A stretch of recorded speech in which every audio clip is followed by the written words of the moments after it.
Hello, Kinesiology 114 here, and this presentation is an introduction to foot orientation, which sounds absolutely silly because they've been at the end of your legs your entire lives, but also talking a little bit about force creation, application, and reaction concepts, and how it applies to what we're doing in class here.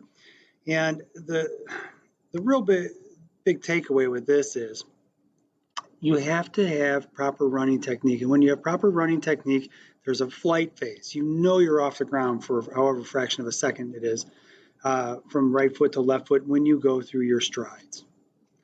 And when you're running properly and doing athletic movement, it's going to be arched forward, right? So you can just take a look at your feet, look down at your shoes. And for some of you, right, if you're male, maybe size 10 or 11, that foot is going to be about a foot, 12 inches, if you want to use inches versus centimeters, about a foot long. And what we're saying is we're going to go ahead and cut half, maybe even darn near 2/3 of that out of the equation and have you run primarily on the ball of the foot, everything arched forward. So think of this in terms of how much your body weight is and how much force you have coming down with every stride and how much that has to be absorbed by your feet. And the foot itself is a really, and this is 200, 300 level stuff, but your foot is a really cool shock absorber. It has all these different bones in it and tendons and ligaments, and what it does is it provides shock absorption in the arch for the body. And what we're asking you to do is basically change your mechanics from walking to running, which is a very, running actually barefoot is a very natural type of running style, but we're asking you to do it with shoes on in this class. But we're looking for you to have the ability to create force, right? Power in essence, through the series of muscles in your body and apply that force into the ground in a smaller contact patch and then get as much out of the ground as possible. Now, if you're in a physics class, you'll get this and you'll understand this, but what happens is with force being applied into the ground and we start talking about power, which is really what we're after here, you have force applied into the ground in a smaller contact patch versus a larger contact patch. Two things happen. That patch that you're applying into the ground, because it's a smaller contact area, it's a greater amount of force per square inch. And then the other part of it is it takes less time to actually apply force into the ground. And we'll talk about that in a second. But really, that's what you're looking at as we're going through this presentation. So your feet have to be ready for this type of activity. I can't ask you to go out and go ahead and go sprint right away. I need you to go ahead and understand that this is going to be a process over the next couple of weeks to blow you out of the water. But you'll hear me talk a lot in this course about the toes, the ball of the foot, the arch, the ankle, and the heel. And really, I will talk a lot about the ball of the foot, and I will talk about the big toe a lot. And you'll hear me when we say change of direction drills and we're applying force into the ground and we're pivoting and pushing. I want you to think pivot and push through the big toe. I want you to think pivot and push through the big toe and push into something the size of a thumbtack in the ground. And I'm not talking about the round side of a thumbtack.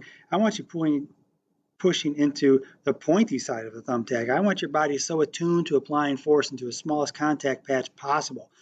Your body gets accustomed to applying force into a very, very small contact patch. So you'll really hear me talk about ball of the foot and toes a ton, big toe especially in this course, a little bit about arch, ankle, heel, less and less, because these guys are non-existent in what we're talking about for speed, agility, and quickness. They do have their place, but it's not predominant in what we do. And I mentioned this in another presentation. You look at sprinters' flats, right, and they don't have a heel. They have no cushion, and there's a reason for this, because their heels never touch the ground. So when you look at how sprinters actually run, you saw that in a previous video, you could see the mechanics and how they're applying just a massive amount of force in a very small amount of time over a very small contact patch. They have trained their bodies to be very poppy and explosive in a very small amount of time. And if you look at it in terms of force, and actually we'll talk about this on another one, but you have work, force, and then if you look at force and work divided by time, really it's work divided by time, that gives you an equation for power. So work divided by time is power, and you look at that and you go, that makes sense. So you start talking about having a smaller and smaller amount of time on the ground. In that equation, that's going to make me more and more and more powerful. And that's so what we're after in this class. And just a real simple example, when we look at like applying force into the ground, if you look at these two types of shoes to the right, you know, if somebody comes over and stomps on the top of your foot with the high heels over here with that very small contact patch, same body weight, same person, same amount of force applied into the foot, this is going to hurt just a ton more than this if somebody steps on your foot with this heel, because this is cushy, nice and soft, of course, but this contact patch is actually several square centimeters or inches, where this is frankly maybe a centimeter, square centimeter. So this is going to hurt up here because your contact patch is so much smaller. So wrap yourself around the contact patch concept and think in terms of I want to apply as much force into the ground in as small amount of space as possible, also in the shortest amount of time possible. Those are the biggies. And that really allows you to just have a ton of force going into the ground, but again, with that equal opposite reaction as you get force back out of the ground, right? Newton speaks again to us. Your body has to be able to process that. And I think many times athletes on the front end jump in, try to do too much, get too explosive. They're trying to do too many maybe plyometric exercises, too many box jumps, and they're blowing themselves out of the water because they've not trained themselves effectively. So this is part of our equation as we go through this course, is applying the proper amount of stimulus to be able to have your body handle this arch forward running position and be able to apply more and more force into the ground without blowing you guys out of the water. That's really what we're after here.